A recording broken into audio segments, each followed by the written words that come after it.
Okay, so we are all hitched up and ready to head out for Bouse. And yeah, so we should be there in, I don't know, 7 hours, 8 hours, something like that, depending on how long our stops are along the way. First thing we have to do is go across the street and get some gas, and then we'll be on our way. Okay, make sure alright, 7 pins plugged in. Alright, so we got brakes in the trailer. That's always an important thing to make sure we have. Brakes in the trailer. Okay.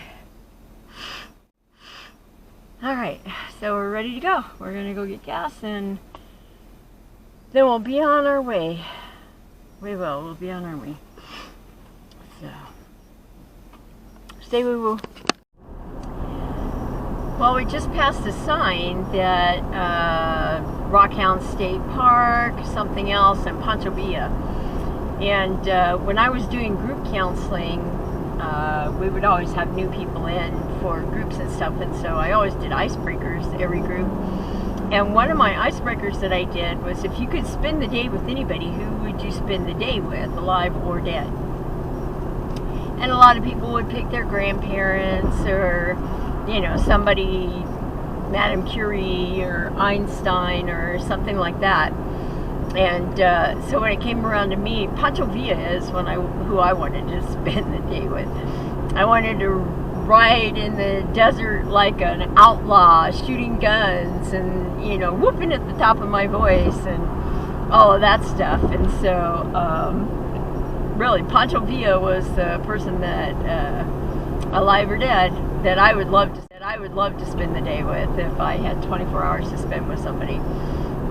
It would just be my luck when it would be 24 hours where they're just sitting around doing nothing.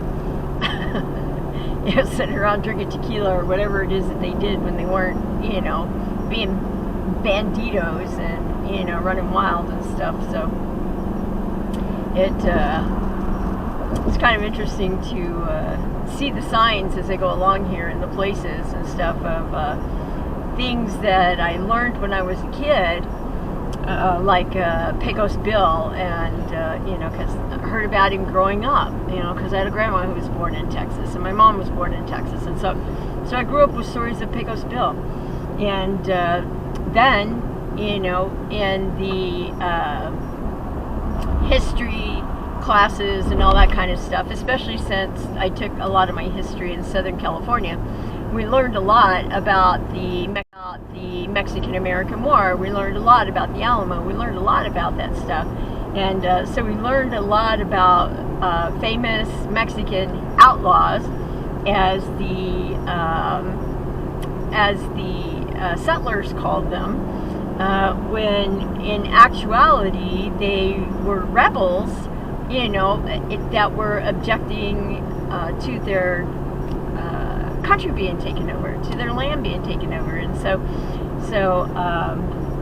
I don't know, it's just one of those things, but we labeled them outlaws, and the same way that that we did to the Native Americans. We made them the Red Devils, and all of that bullshit, when we took over their land. And and I get it. If you go all the way back, they had to come across the Bering Strait and all of that stuff. And, maybe they didn't start here at the very beginning of time either, but they were here before we got here. So that makes it theirs, right? I mean, that's what I keep trying to tell Winky all the time when we're in the campgrounds where there's forest and she wants to chase after the deer. It's like, you know what? They live here. We're just visiting. We need to be respectful. We need to not chase them around where they live. And so it's just real interesting as I drive through the desert Southwest. However, I'm not quite there yet. I'm still in New Mexico. I'm not quite in the desert Southwest. I think I should be, though, because I'm in the boot hill of New Mexico, just a little part that spans between Texas and Arizona. It's just a little boot hill looking thing. And so that's the part of New Mexico I'm in. Mexico is right over there where those mountain ranges are. That's Mexico down there. It's not very far from here, maybe 15, 20 miles. The Mexico border. So anyway, yeah, so I just thought I would mention that. I don't know if you all find it interesting, but you know, it's just interesting that I saw something named after Pancho Villa, the person that I would love to spend 24 days with if I had a chance to spend 24 hours. Sorry, not 24 days. If I had a chance to spend 24 hours with any person alive or dead, that is who I would pick. So it's interesting. When I mentioned that, when I was an undergrad, in the group counseling class that I took, we did that as an icebreaker, and that's why I thought it's a good icebreaker. We did that as an icebreaker, and when I said that I'd love to spend the day with Pancho Villa, my professor spoke up and said, "Of course you would." So at the end of that class, he went around to each of us, because we always had our desks in a circle in that classroom, and he went around to each of us and kind of dubbed us, you know, or gave us a nickname or something like that. And so, you know, some people got, you know, sunshiny and blah blah blah, and I got walking revolution. That's what he tagged me with. You are a walking revolution. And so I don't know if it's because I expressed a lot of radical ideas in that class, or just because I want to spend the day with Pancho Villa, or I'm not sure exactly, you know, what that is, but that's what he dubbed me, was a walking revolution. And you know, he's gone now. He died not too long after I graduated with my associate's degree. But anyway, he was a great professor. I liked him a lot. So anyway, he was the one who told me that I should probably go into working with mental health and substance abuse, and working with dual diagnosis. And so because I had no idea what I was doing, I said okay, and so I took the classes I needed to take to do that. And here I am, doing what I do today. So anyway, I just thought I'd rattle on a little bit about that. Say woo woo. Here we are back in a dust storm zone. Dust storms possible next 20 miles. Zero visibility. Don't stop in the traffic lanes. Use extreme caution.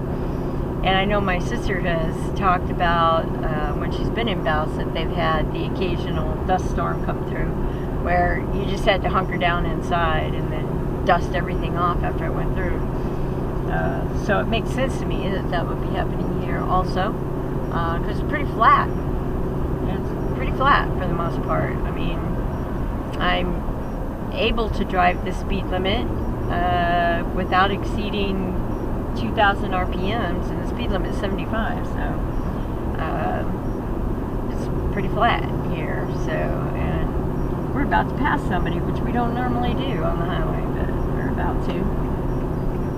It's not like I'm doing the speed limit. I'm not doing 75, but I do come up on the occasional truck that I pass. So I'm not sure what they're doing, if they have a governor in their vehicle, or exactly what's going on with that, but most of them are traveling at least the speed limit. Not seem to be the case for this one, and the one back there maybe, I don't know, half a mile behind me that I had to pass. So anyway, but you can see the big areas where there's no plants and that kind of stuff, and that's probably where the dust gears up. But the wind doesn't seem to be blowing right now, so maybe a little bit of a breeze, but not much. Not enough to generate a windstorm or a sandstorm, I don't think. So anyway, I just thought that would be interesting to point out, because coming into the boot hill of New Mexico, 20 miles of dust storms, and leaving the Blue Hill of New Mexico. 20 miles of dust storms. It's kind of interesting and a little bit, I don't know, what would you call that?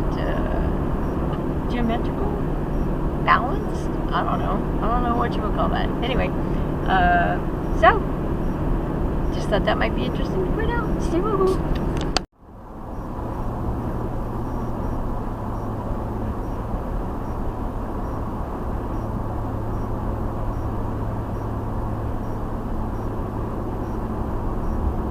Really some pretty landscape we're coming up on now. I don't know what it is that appeals to me about this kind of landscape, but I know when I lived in California and I would just need to get away from things, I would get in the car and drive east over to the Salton Sea, and it was a lot of landscape like this on the way over to that. Lots of deserty looking area, and some mountains or hills, or I don't know, whatever you want to call these. They have peaks, so I guess that makes them mountains, right? So anyway, I would get in the car and I would drive east over to the Salton Sea, and it was a lot of this landscape to drive over there. And there's just something kind of, I don't know, for me, there's just something kind of restful about this landscape. I don't know. It's like the desert doesn't have to work hard or something. I'm not real sure. But there is something restful about it for me. So anyway, this landscape appeals to me. But then so did the beach. So, but more people want to be at the beach than want to be in the desert. So anyway, yeah, this is just really pretty landscape, I think. Well, we are fixing to come into Arizona here to leave New Mexico, and we got about 4 miles, and we'll be entering Arizona. But it's going to be interesting to see if I can pull this surprise off with my sister. I just have this gut feeling that somebody already told her, so they're going to pull like a double cross or something on me. So I'm not sure. I just have this gut feeling that somebody let it leak, but told her she's supposed to act surprised when I show up, and so just kind of a feeling there's a double cross going on. So anyway, yeah. So I don't think I told the loose lip people that I was coming to Arizona for Thanksgiving. I don't think I told the people who would let it slip accidentally without thinking. But then again, I don't know. I may have. So anyway, we are coming into Arizona, and looks like I don't know, we have about 230 miles or something to go before we get to Bouse. And so anyway, now we're just looking for a rest area, because the Loves we just stopped at in Lawrenceburg was just too crowded, too busy. There was no place for me to pull over, and I certainly wasn't going to spend a whole lot of time trying to back a trailer in so that I could take the dog pee, especially when there's rest areas along the way. So anyway, we did get gas, and now we're looking for a rest area to take us both potty and give her something to eat, and yeah, and just do the rest of the deal. So anyway, we will check in with you later. I'm just going to let this film to show the now leaving New Mexico, now entering Arizona. I don't know what there is here. There is some dust blowing up here in front of us. So there have been some very useful signs that says in a dust storm, pull off the road, shut off your vehicle, feed off the brake, and stay buckled. So telling you exactly what to do in a dust storm. So that's useful, helpful information. And so now I've passed it on to you in case you should be driving through this part of New Mexico, or actually any part of New Mexico, the desert Southwest, because those dust storms are becoming more and more, I think, of a problem down here than they were before. So anyway, we are leaving New Mexico and entering Arizona, the Grand Canyon State. Welcome to. So anyway, we are going to have to pass this vehicle. I don't see anybody coming on the left. So we're going to move over and pass this vehicle again. We already passed him once, and now we're passing him again. So anyway, stay woo-woo.